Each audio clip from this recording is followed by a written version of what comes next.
So I hear you're a Canadian who doesn't like Canada. Well, we are America's hat. No, that's stupid. Oh, that's what makes it perfect. Yeah, I think we'll start with having the two languages. Well, I hate that you're bilingual and not multilingual. Obviously, like, monolingual is superior lingual. But if you're going to have a number of lingualities that's not one, I feel like two is not a good compromise. Yes, you need to have one language because language is the thing that you communicate with. One or infinite is my counterpoint. No, I don't think. I think infinite just makes things infinitely worse. Okay, not infinite, but like as many as actually exist in your country in any significant way. I think, for instance, like saying that, Mandarin and Arabic and, I don't know, native Canadian languages being put as like second tier status. Like, I think French should be in that second tier, or all those other languages should be on the same tier as French. That's my hot take. Well, I think Quebec should be separate because we should both only have a country with one language each. And thus, I am a Canadian who wishes for Canada to fall apart. The only problem with Canada falling apart is it cuts you in two, right? So you basically get three Canadas. Yes. And then when you get three Canadas, you're like, well, what's Ontario really even doing with, all the western provinces anyway? There is a massive gap between Ontario and the western provinces, but that gap is within Ontario, as there's almost no development in between Winnipeg and like Sault Ste. Marie, which is a city that's on the lakes. But basically, between Toronto and Winnipeg, there's almost nothing. There's just a sea of emptiness. Which means that if Quebec falls off, the Atlantics are off, and Ontario's off, and then the West is off, and then suddenly we are four different countries. See, but once you're in four Canadas anyway, like Newfoundland, the funny province that has Labrador attached to it, that province, like, why is that staying with Canada? Like, they're not even really that connected to Canada, right? So why not go their independent way? And then once you're doing that, it just kind of like... Actually, they were their own country at some point. Really recently, right? I only learned this because I went there and I was shocked. I was like, you're making this up. You can't have been an independent country, post World War II. But yeah, no. They, bit of the UK that... Yep, they were an independent country up until 1949, I think. Which is shocking to me. Like... No. In the Great Depression, they basically went bankrupt and then decided to rejoin England. Yeah, that's what it's funny. They literally were just like, we don't have the money to be independent anymore, so we need to join someone. I want to say at one point they almost joined the US too, which is a really big controversy. Like the US kind of wanted to take it because they had so many military bases there anyway. I love the idea of like the alternate history where America owns Newfoundland. Like it feels like it'd be a really America thing to do, right? Cut Canada off from even more. Yeah, if America owns Newfoundland, there's no reason why they shouldn't just own the maritime provinces like New Brunswick. I mean... And while they're at it, why not take Nova Scotia? There's actually a political party called Parti 51, which is Party 51, which is for Quebec to leave Canada and join America. Oh man, that sounds like a parody of like... No, it was real. If Quebec's going to be in any country, it's got to be either its own or it's got to be Canada. I don't see any real argument for joining America, right? Actually, wait, I do see economics, maybe. Well, I think the reason that they did that was that the problem is that Canada has an issue with Quebec being there as a French country, but America would not have the same baggage, so they could be part of the bigger country without the bad feelings, the bad blood, basically. While we're on the subject of like Canada falling apart, have you ever heard about Bermuda and like the negotiations they had with Canada to join at one point? I think maybe Jamaica was on the same. No, but I do know that the Turks and Caicos wanted to be part of Canada. Oh, yeah, no, sorry, it's the Turks and Caicos. Yeah, sorry. I mean, there's so many British territories in the near America area. I do get them mixed up. But yeah, it was the Turks and Caicos, you're right. They tried to join at one point, and I would love them to be in Canada. It'd be such a perfect fit, in my opinion. Yeah, because then we would have our own Hawaii.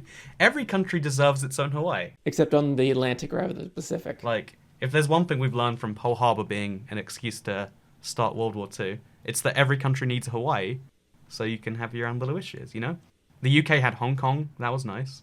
That was swell. Yes. Australia's got New Zealand. That's definitely not a controversial statement. I think that's different. I'm pretty sure Australia's Hawaii is the... Christmas Islands? Easter Islands? No, not the Christmas. I'm pretty sure there's the Canes. Cairns. Oh, Cairn. No. Yeah, it said let's. Yeah, yeah. But that's connected to Australia though, right? That doesn't count. It's got to have an Yeah. island. It's got to. But the immediately off the peninsula, there's a territory that's a bunch of islands that are near Papua New Guinea. Really? Oh yeah, I know the one. There was a big old controversy there recently. The Norfolk Islands, maybe. I also realized that what we're doing is we're basically describing maps in a podcast format. Is this not what people want to hear from a geography podcast? Well, what else could there be? I guess we're basically just geography for the blind. Geography for the. That's what a podcast is, right? It's a YouTube video for blind people. So, do you think between us we can name all 50 states? Because that'd be a high quality exercise in mapping right there, right? People love it when you just describe things that you can visually look at. All right, so what I'm going to do, I'm going to start. Okay, so you have Hawaii, Alaska, California, Oregon, Washington, Idaho. Oh, you're doing it. You're Nevada. actually doing it. Anyway, so now you need to do the provinces of Canada. Oh, easy. Left to right. Wait, do I have to count the territories? Because I don't like the territory. Oh, I don't know the names. Like, there's like Northwestern, but then there's like a part of the Northwestern that's got the Nunavut. Yeah, let's just not count up there. You know, we count the provinces with people in. There's 3 of them. Oh, is there only 3? It's Not only that 3. complicated. Oh, It's so 3 yeah, of them. Nunavut, Northwestern, that other one, the Northeastern. The Northern? Is it just called the Northern Territories? And then the Northwestern? And Yukon. in other places, it's known as the place where no one lives. Actually, it's the smallest territory, but it has it has about the As same the other population two, as all yeah. the other ones. So technically, it's the most densely populated. I know there are flights from Frankfurt to Yellowknife, and I'm so fascinated by that concept. Like, who is going to Yellowknife? Is it Yellowknife? Does that sound like a city in the Yukon? Yeah, Yellowknife is the capital it's of Northwest It's Territories. the capital. Oh, so it's not in Yukon, but it's fascinating to me though. Yukon, the capital is Whitehorse. Oh, there are flights from Frankfurt to Whitehorse also then, I believe. That is a thing that is true. Like, it's maybe only in the winter or in summer, whichever makes more sense. But that is mind-blowing that the economics on that flight work. Like, because there are no flights from the UK to Alaska, or from anywhere in Europe to Alaska to Hawaii. But for some reason, there's Germany to capital of one of the things. And then you got 4 maritimes. So Newfoundland, Nova Scotia. Newfoundland is actually not part of the Maritimes. Is it not? It's part of the Atlantic provinces, which is inclusive of the Maritimes and Newfoundland. So all the other 3 are called the Maritimes, and then Atlantic is the 4 together. That seems needlessly exclusive. That seems really mean to Newfoundland, you know? Well, they were the last one to come in, so we obviously needed to make them a club where they couldn't join. It just feels it feels really mean to be like, oh yeah, we're gonna make a separate term for you because we've kind of got the cool Atlantics and then we've got the lame one. No, you don't understand. When they went bankrupt, they chose to join your country rather than my country. That's true. It's like we're like jealous ex-girlfriends. Yeah. Wait, you're a And current now girlfriend. now I've offended one of our provinces. Okay. And do you like Newfoundland? Would you get rid of it if you were given the chance? If you're Grand Commander of Canada and someone's like, No, I was purely joking. Aw. I I like Newfoundland a lot too. It's a very nice place. But yeah, so Newfoundland. Let's do it. Let's finish this. Nova Scotia, New Brunswick, and the one where no one lives. Prince Edward Island. Why is one island a province? Why is one island the same as British Columbia? Who made that a rule? Why doesn't it just get absorbed? Interesting fact, that island decided not to join the country Really? on the first try when New Brunswick and Nova Scotia did. Oh. So PEI decided to be all alone as a tiny So island. I like those bulls. I like the goal of just being like, you know what? There's literally one of the biggest countries in the world forming to the south, and we're trying to be a counterweight to that. But nah, I think this one little island can go its own way. That is incredibly ballsy. How long did that last before they went bankrupt then? I don't think they went Changed their bankrupt. I mind? think they just kind of joined later because they Oh, realized you they think were they're being dumb? You hear that, Prince Edward Island viewers? You're dumb. You got bad political decisions going on there. I bet you don't even know how this works. What I think is actually interesting about Canada is you have a Senate, but instead of doing it by state, you do it by region, right? Well, technically they are by province, but it's supposed to balance the regions. So the Maritimes, which is 3 provinces, Wait, not Newfoundland's 4, doesn't separate. include Newfoundland, have They 24. get 24 without Newfoundland. Yeah, I was going to say, I know the 24, because I know it's the same in Quebec, Ontario. Because there's 10 in New Brunswick, 10 in Nova Scotia, and That's what you 4 get for in joining Prince the Edward Union Island last. for Prince Edward 24 Island sucks. for the Maritimes. Yeah, you make bad decisions. That's why you get 4 senators. Sorry, that's our thing on the podcast. And then Quebec gets 24. Ontario gets 24. And then, how did that work out? There's 4 of them. Do they have each 6? I'm pretty sure they have 8. Bad news for you, friend. They all have 6. Even Newfoundland and Labrador has 6. So somehow, I don't know who was in charge when this decision was made. It was decided that British Columbia and Alberta, which both are very populous states, right, have the same say as Newfoundland, which that feels a bit backwards to me, right?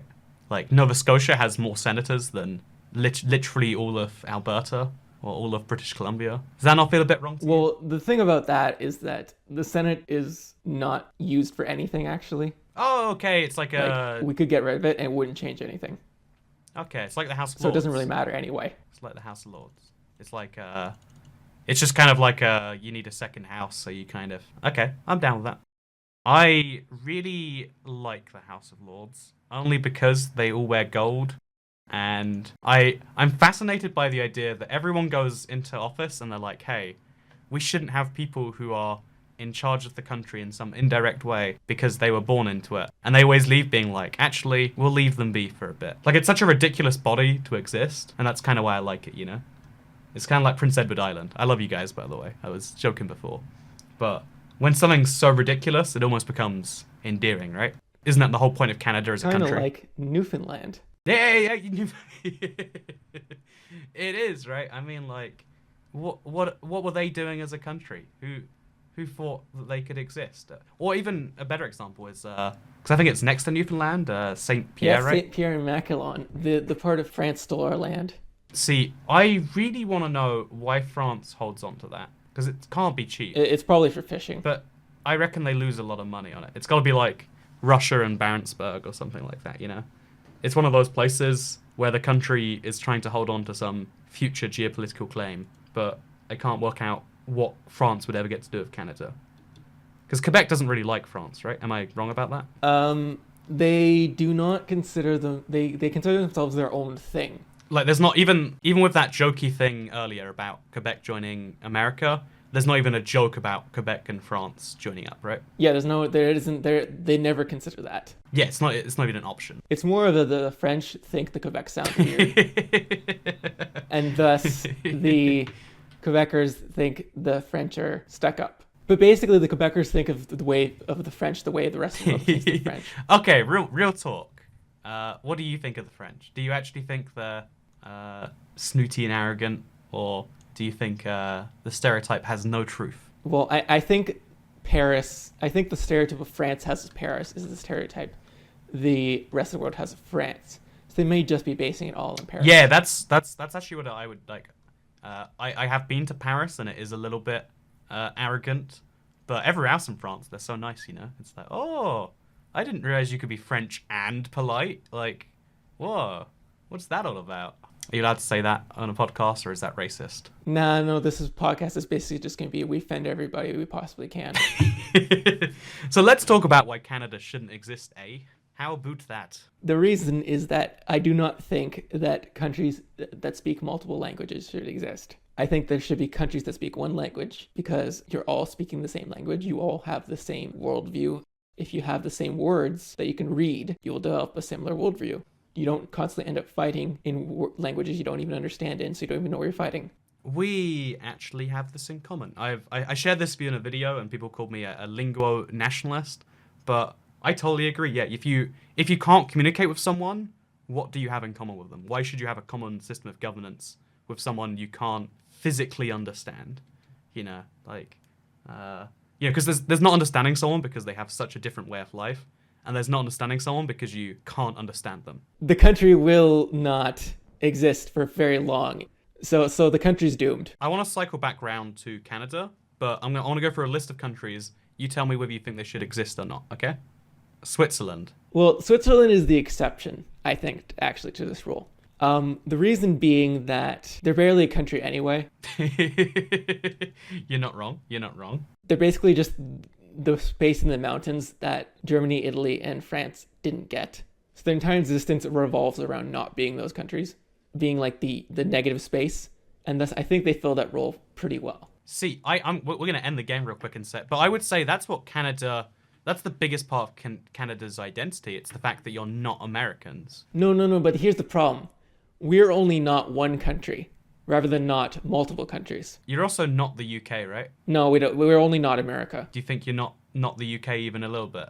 We literally don't. We do not consider ourselves not any other country than America. That's really sad. You know, you think having only one country to rebel against is not enough for a country to justify existing with? Yeah, because it's not fun. Why is it not fun? Because it's entirely a one-way thing. We don't like America, and America doesn't care about us. America loves you, I think. Or maybe I could be wrong, but I've yet seen an American be like, I hate Canadians, or even I dislike Canada. It's it's all apathy, or hey, they're pretty cool. Yeah, they tend to like us a lot. It's pretty much like if you mess with Canada, that is the way you get the Americans really pissed off. Yeah, I feel like you're their little brother to them, and you're rebelling against them so hard, and they're like, whatever, Canada, you do you. Yeah, and the fact that we are not America is another reason why Canada shouldn't exist. Because we should just be America and be done with it. You guys have been to war once, right? If I'm not mistaken. Well, yes, that is true. You'd be a lot richer if you were Americans. That'd be nice. You'd also have cheaper milk, right? What I actually think is you being so close to America is where all of your wealth has come from. Or most of it. And then I think that if you were literally America, because in the same way that like even Mississippi, the poorest state, isn't that much worse off than like California or Texas, right? Like there's a disparity, but it's nowhere near like a Canada to the best of America, you know, like the average income in Canada is half of the average American income, I want to say. I think it's more like 3/4. Oh, is it close to 3/4? I think maybe GDP per capita is 3/4, but maybe income is half. I know there's so many figures, that's the problem, yeah. But basically the thing is that if you look at the map of the population density of Canada, the thing is that you'll notice is that our population density is an extension of the population densities of the United States. And what that means is that there's large sections of Canada in between our population centers that have virtually nobody living there. And then the most immediately adjacent place to them is the immediately to the south of the border part of the United States. And thus, BC is more integrated with Washington and Oregon than it is with the rest of Canada. And the prairies are more integrated with the American Great Plains. And Ontario is more integrated with the American Midwest. And Quebec is more integrated with the Boston area. And the Maritimes are more integrated with Maine than they would be with their adjacent parts of Canada. Perhaps in the extreme east, this may not be the case, as there is decent amount integration with Ontario and Quebec. Every single Canadian city has this problem where you're isolated from Canada, but really close to somewhere in America. And in the cases of, by the way, I'm going to call the United States America. I know that annoys some. I think it's mostly Spanish speakers, right? But there's a lot of people that are like, no, call it the US of A. Nah, America. What are you going to do about that? Yeah, Canadians just call it America, I'm pretty sure. Okay, Canadians do call it America too. It annoys Latin America because they believe that the Americas are one continent, because Latin America obviously straddles both continents, so they think of it as the same continent. Which is similar to like Kazakhstan, who thinks of the Eurasian landmass as one continent because they straddle both of them and they want to be on one continent rather than two. So my role in this podcast is to offend the people that you don't want to. And I'm going to say, you know what, Latin America, get over it. It's two Americas. The world agrees. It's only you that thinks, oh yeah, this is kind of one landmass. I get it. The continent system makes no sense. We all agree on that, right? Like, no one thinks the continent system is perfect or even close, right? But for some reason, there's two Americas. You're on the wrong America, the sad America. Okay, I'm just going for a whole continent now. I mean, it is true, right? There is a sad America and there's a happy America. And one of those is north of the equator, and one of those is south. I'm not going to call out either one of them. And one of them is to the west and one of them's to the east. Yeah, I'm not going to name names. I'm not going to say which one's happy and sad, you know? If you think your America's the sad America, then maybe that's on you. Latin America. That's all I'm saying. But anyway, so yeah. Get out of here, Latin America. Cannot let me call it America. So here's, but yeah, there's the. That's gonna be our thing. Like every 10 minutes, I'll just pick a place in the world to offend, at your behest. But yeah, the thing is Vancouver, for instance, is so much closer to Seattle than any Canadian city, right? Like it's not even close. Toronto, which is actually somewhat far away from America, it's still. Well, it's actually immediately next to it if you do not count the water as distance. Like, Oh yeah, of course. it's on the Great Lake, which is the border. So it's literally on the border if you don't count the water. Yeah, the only reason that I don't count it is because I have gone from Toronto to the US border, and you have to go all the way around that lake, and it's a big lake. There's a reason they call them the Great Lakes, eh? Yeah, but here's the thing: is that you're not going straight to the border. You have to go around a horseshoe shape basically to get to the border. Yeah, exactly. So it's a lot farther than it actually looks like. But for instance, if we're fighting a war, they just send their boats over and they burn it down. That's true. You could burn down Niagara Falls by the afternoon if you wanted to. And it's for that reason that Ottawa's our capital. Ah. Because we needed to make it farther away from the American border, because all of our cities were literally right on the American border. Even Ottawa though, like I feel like the Americans could be there by dinner time. Like on foot even. Well, yes, now, but like before, when you had to march, you had to actually march. It was actually a decent enough distance. And we also built a canal that's completely useless that goes from Ottawa to Lake Ontario. Really? That was a man-made. There's a man-made canal there, is there? Yes, it goes from the Ottawa River to Kingston. Jeez. And it's completely useless. Nobody ever uses it for anything. So was it like a river that you had to extend, or was it like there's a straight up you built a canal for the sake of some theoretical military strategy that never came into play? Well, it connects to the Rideau River. It's the Rideau Canal, and it connects to the Rideau River for a decent amount of the space. But there's also, you know, how like canals need to go around the bends in the river where there's falls and stuff. Uh-huh. So in Ottawa, there's the canal, and it becomes the world's longest skating rink.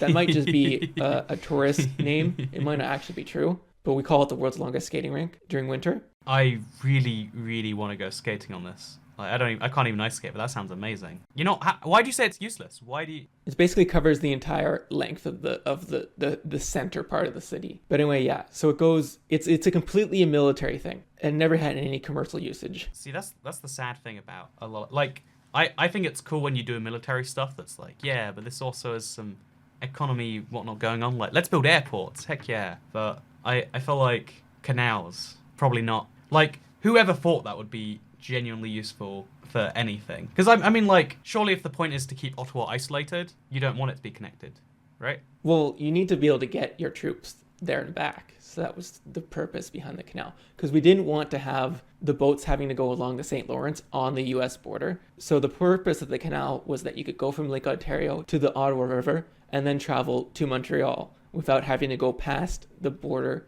which is on the river. Now, if there's something else interesting, there's also a fort on the Kingston side of the canal that was meant to make it so that the Americans couldn't do what you just said and use it to get to Ottawa. And this fort only fired once. Oh man. And it was to scare a boat away. Oh, It was never used for anything. that is really tragic. I don't know why, but like hearing stories about like huge amounts of money and time, like doing cool stuff that just doesn't do anything, that's like a tragedy to me. Like, I love when we do something big as humanity, and it's like, yeah, and we still do it to this day. Panama Canal, you know, that's still how many times, you know, how many hours does that save for your bananas to get from wherever to wherever? Every single day, every single boat. Panama Canal, heck yeah. Suez Canal, yeah, we nailed that. The Ottawa Canal, whatever you called it, one boat scared away once.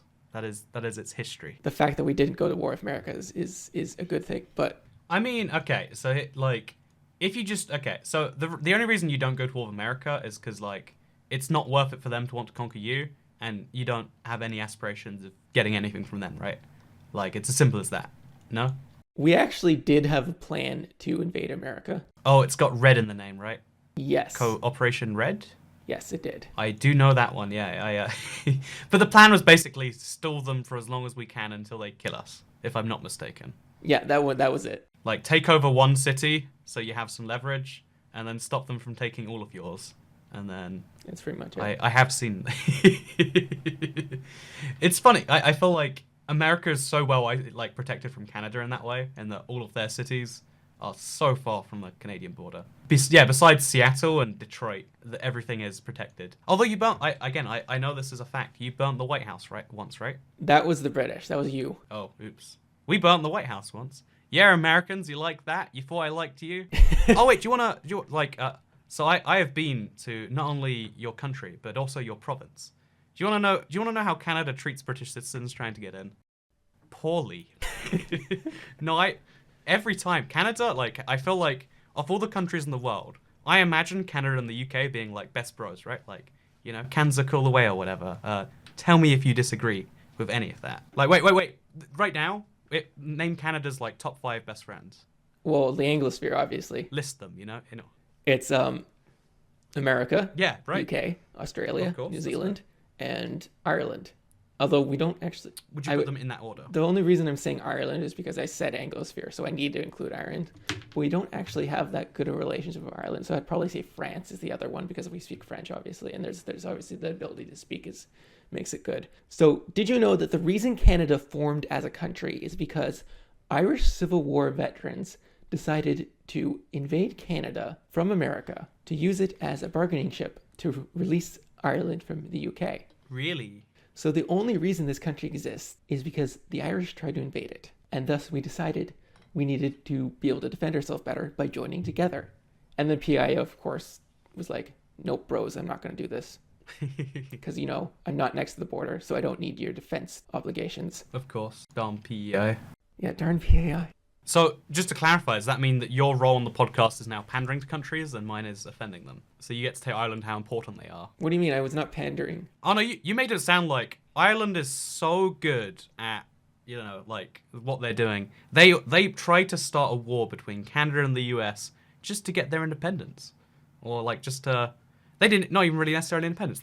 They wanted something done, so they got 2 of the, now largest powers in the world to invade each other. You can't even get out of bed in the morning, but Ireland can get 2 countries to try and invade each other.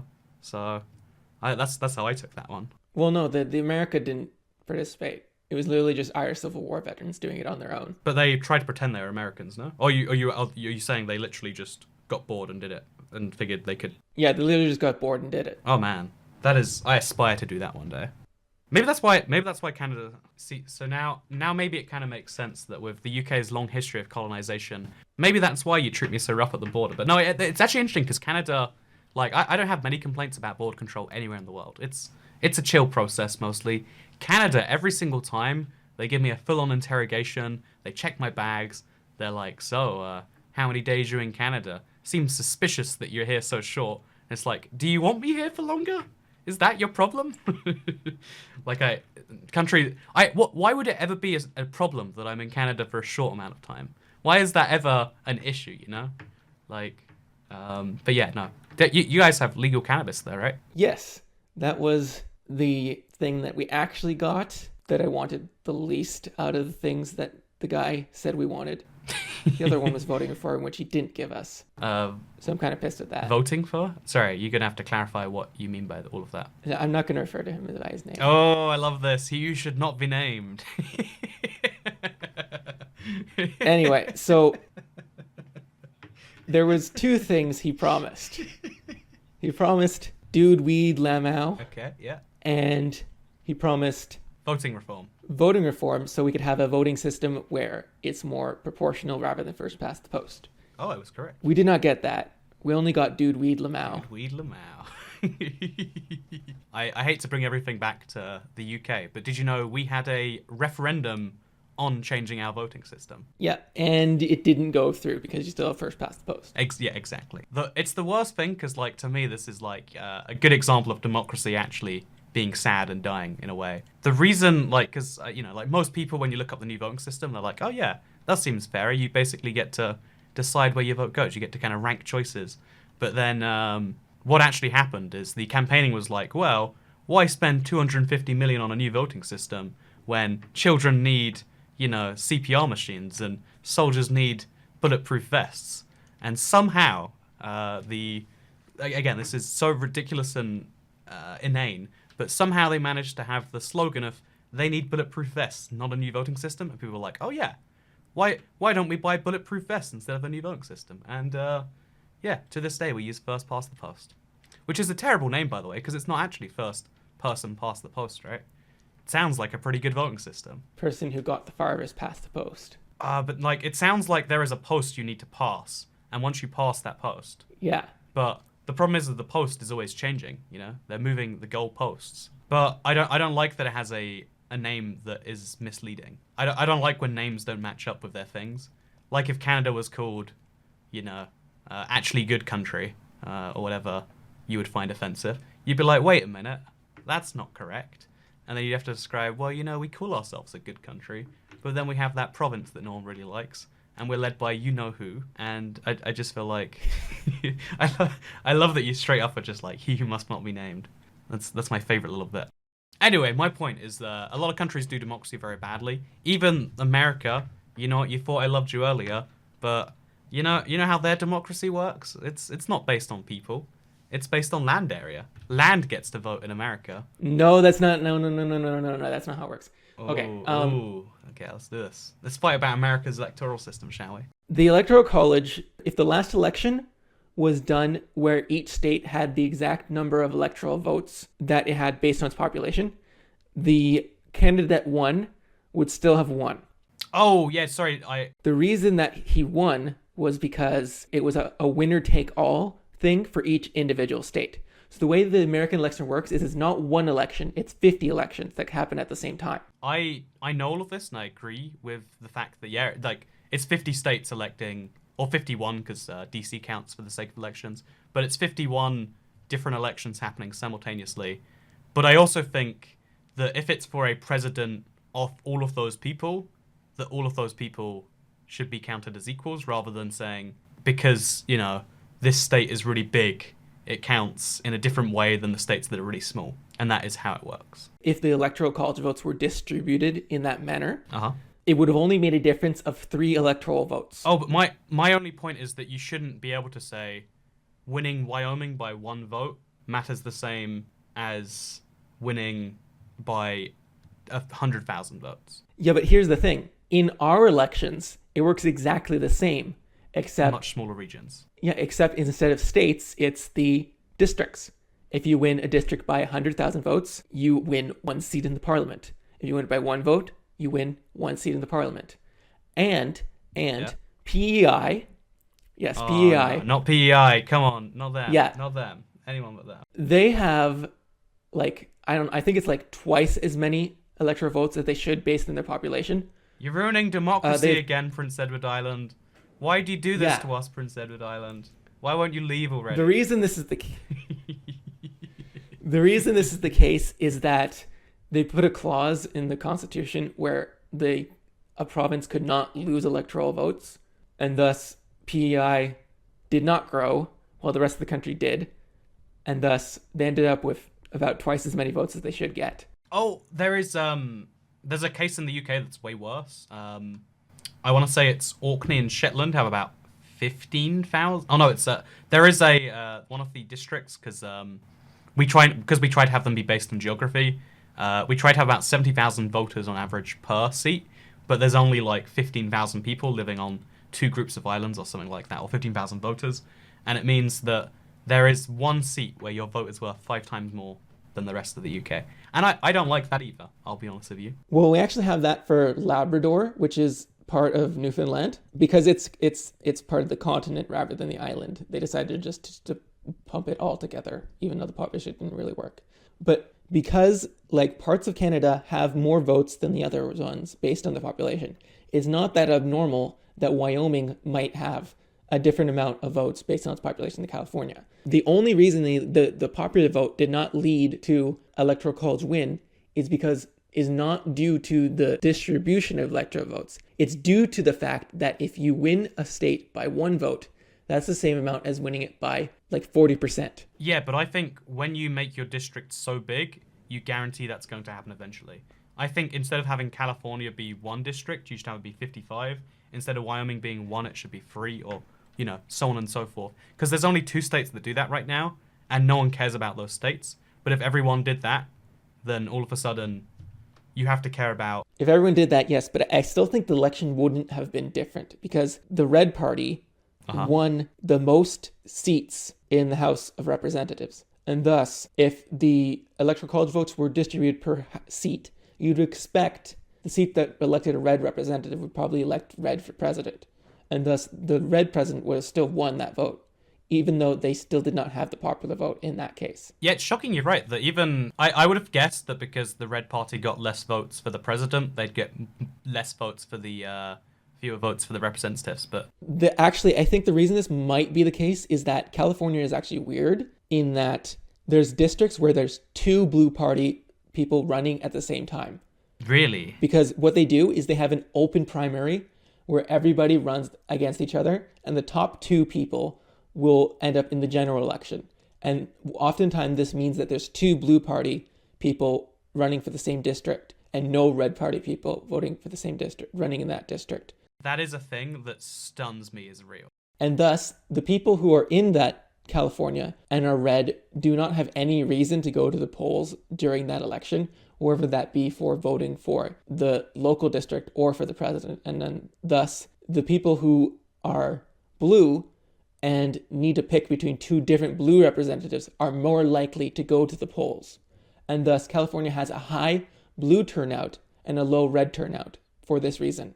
But you're actually saying something contradictory to what I was saying. Because I was saying that in the House election, the Red Party got more votes than the Blue Party, despite the fact that the same election on the same day that was also nationwide, the Red Party got fewer votes. Yeah, no, so yeah, what I know how to finish your thought. There are more districts where there's two reds than where there's two blues. No. Is that not true? Fact check. Because California is the only state that does that. Nah, there are other states, I do know. No. I'm pretty sure California is the only state that does that. So they might be the only state that does two blues, but there are states where there's one red guy, and that's it. Oh, yes. No. The thing about that is that if there's no opposition, there's only one red guy running in the general election. What I'm talking about is in the general election, there's two blue candidates who are running against each other that everybody will vote for. In those seats of no opposition. But I'm saying if you have one red candidate, it's got the exact same effect. No, but the way it works, though, is there's two primaries in those states. One for the blue and one for the red. However, nobody signs up to run for blue, and thus there's only the red candidate running, and thus you can only vote for the red candidate in that district. Why is that so different, though? What is the... As there's no blue candidate running for that district. But in California, the way it works is that everybody runs in the same primary, and then they select the top two candidates no matter which party they're from. Oh, really? Yes. Why? Because California likes to do things differently. Who knows? Okay. Really? Okay, I understand. I thought you just meant that they primaried and they figure, if there's no opposition, might as well have the general voters decide on. What a ridiculous thing. No, it works like the French presidential election, basically. Oh, it's a multiple round system. Oh, okay, that actually, I don't know why, but saying it like that, it does make more sense. Although, it's not like France is an ideal system, right? Get out of it, France. Yeah, it's France. Yeah, get out of it, France. You're not good people. They've been through more governments than they've been through wives. I love whenever, I think their official name is the Fifth Republic, right? Yeah. I'm always shocked and I'm like, where did the four, and then you go through and you're like, oh yeah, crisis after crisis. That's only since World War II as well, right? I want to say that they've gone through 5. Yeah, they've been through two republics since World War II. Jesus, that is quite stunning. It's not a good record if I'm being entirely honest with you. It's not the sort of thing you can be proud of, right? Like, oh yeah, so we've gone through a couple of these. But why do you? Okay, if we're gonna dive a tiny bit from geography to politics here, isn't it surely in the interests in Canada for either of the two left-wing parties to have a new voting system? Surely, right? The right-wing party wins because they're the only one that's there. Yeah, that's usually how they've always won, right? They don't get the majority of the votes; they just make the other two parties fight. Yeah, the thing about that is to win a majority, either party only needs to get 40% of the vote to get 100% of the power. But the thing about that is that the NDP, which is the furthest left party, get like 20% or whatever. And then the other two parties will get 40 and 40. A movement of a little bit will shift between the blue party getting a majority and the red party getting a majority. So, but that's true regardless of the yellow party existing. It's orange. Is it orange? Do you have a yellow party, or can I call them yellow anyway? No, we don't have a yellow party. Okay, I'll call them. Yeah, I'll try to call them orange, but in my head they're gonna be yellow. You know. I mean, we could just call it by the names, but No. You gotta use the thing colours, about that because then you is- can get more easily attached. Because if you say conservative, someone's gonna be like, "I'm a conservative. I like the Conservative Party of Canada," or the CPC, if you will. Yeah, that's why I want to avoid saying names, because it like just makes people. Well, the problem is different labels mean different things in different countries, right? Like your left-wing party is called the Liberal Party, Yeah. but liberal in the UK generally means like it has right-wing connotations. Remain. Remain? Like the Liberal Democrats are like very pro-Remain to the point that they're not even respecting the referendum. But that's not them being liberal though. Are we Brexiting now? Is that what we're doing? We're Brexiting the conversation about Canada right into a conversation about the EU. Yes. So Yes, that's what I was doing. So yeah, in the UK we have an orange party. We have to call them orange because there is a yellow party in the UK, quite economically right. It's just they're quite socially left, and their whole thing, their recent thing is totally just EU centric. It works for them though. It's a big vote winner. They're the only party who comes out and says, "Hey, 48%, is that right? 48% of the electorate. How about a party that represents you?" I think it's really smart, like, political game playing, if nothing else. But you don't like it. You don't like that at all. Wait. Isn't the Liberal Democrats the yellow party? They're the orange party. The yellow party are the Scottish party. Oh, yeah. The nationalists. But, like, left-wing nationalists, because that's a thing we have in the UK. It's kind of strange. Yeah, so anyway, the way Quebec works is that people are just very pro-leaving, and they don't really care about anything else. And that's why they vote for the... it's called the Bloc Québécois, right? Yeah. I'm surprised that hasn't messed up a national election yet, where, like, neither party has a Oh, it majority. did. Oh, it did? Oh. Yeah, it was the second largest party in an election. Because you know how there's only one right-wing party at this point? There was a point in time when there was two of them. And the main right-wing party ended up going from, like, one of the biggest election victories ever to having only 2 seats. And the prime minister didn't even win their own seat. Jeez. And thus we had a regional Western Conservative Party as the official opposition. But the reason that they were actually the third largest party is the Quebec Party did not want to be the official opposition, because they were obviously like, we don't like this country, we want to leave, we're not going to be the official opposition. But they could have been if they wanted to, based on their size. Really? That is stunning to me. That is wild that is a real... You could have had Quebec as the opposition to Canada, and that could have been your official... See, that's why I love the terms like opposition and stuff, because like every now and then you end up with a wacky thing like that. I mean, is that not how Canada already works? Quebec versus the world. Actually, I am going to offend them. But they speak French, so they're not going to be able to hear this, so it's all good. Well, technically, I would say that the French language is more a Canadian language than English is. Ooh, spicy. Why do you think that? Virtually anything that is unique about Canada from the United States is because of Quebec. Uh-huh. The weird problem with Canadian nationalists is that they're basically not Americans. That's their entire identity. But the only thing about us that is not American is the Quebec part. But they also tend to not like Quebec. Okay. They puts them in a very weird situation. Yeah, now you say it, I think I can, like... I never pieced it together, but, like, Alberta could totally be one of the middle US states. No one would bat an eye, right? Yeah, pretty much. Yeah, that's really true. Whereas Quebec would be a strange candidate for any of that stuff. Although, I think really the bigger thing, rather than the French language, is probably the maple syrup, right? That's what makes Canadians Canadian. That's the thing about that, is that Quebec produces like the majority of the world's maple syrup. Oh yeah, I do know that. There's some crazy stuff like it's in the 80s or the 90s of percentages. Like it all comes from. That's where the good maple syrup comes from. Yeah, it all comes from Quebec. So even that is from Quebec. Also, there was a maple syrup heist. Please tell me about the maple syrup heist. We have a strategic maple syrup reserve, and that was what the heist was from. And it was probably one of the most valuable heists in our entire history. 3,000 tons of maple syrup. Jeez, man. That is like... Oh, there's a Netflix documentary on it. Man, this is 17 men arrested related to the theft. Yeah, that's a big deal. I can imagine, actually. Yeah, but it's like Quebec's one thing. You got language and you got maple syrup. But so what do you think about this is a view of the world I'd love to bounce off someone. Because I think the way the world realistically works right now is there are three power blocks. There is the United States, China, and then maybe you could call it the EU, maybe you could call it Europe as a whole. But I think there are three concentrations of power in the world. And you basically have to pick one to align with. Yeah, yeah. But the thing about the EU is that it really doesn't count. Oh, why not? Who's going to pick the EU but not America? Like, the EU doesn't have an army. Statistically, most of the UK. Oh, not most. Statistically, not most, I guess. But I mean, you don't need an army in 2019, right? I don't think there's anybody who picks the EU but does not pick also the United States. They kind of go hand in hand. Yeah, that's the cool thing about them, right? Because we're with the same people, just different continent, right? Tell me if you disagree with that. Yeah. Like Canada's obviously America's hat, so you kind of come on that.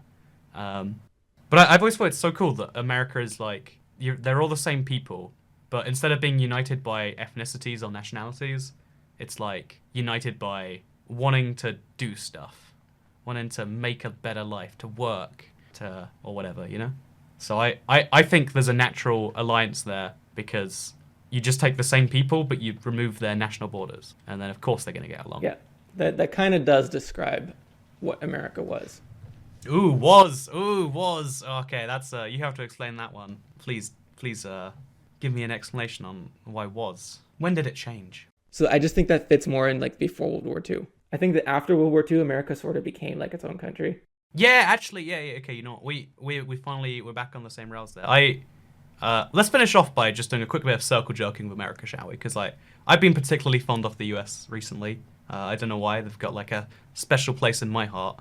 So I'll say that I think the whole point of the United States has changed post World War II, or even like at the start. Really, it used to just be a place where people went and worked, and now they are the world police, and they decide how the world goes. Yeah, they have to be the world police. Yes, that's what I was thinking of. And that's almost more defining of their... In order to be the world police, you have to be your own thing. You can't just be a place where people go anymore to do things. Yeah.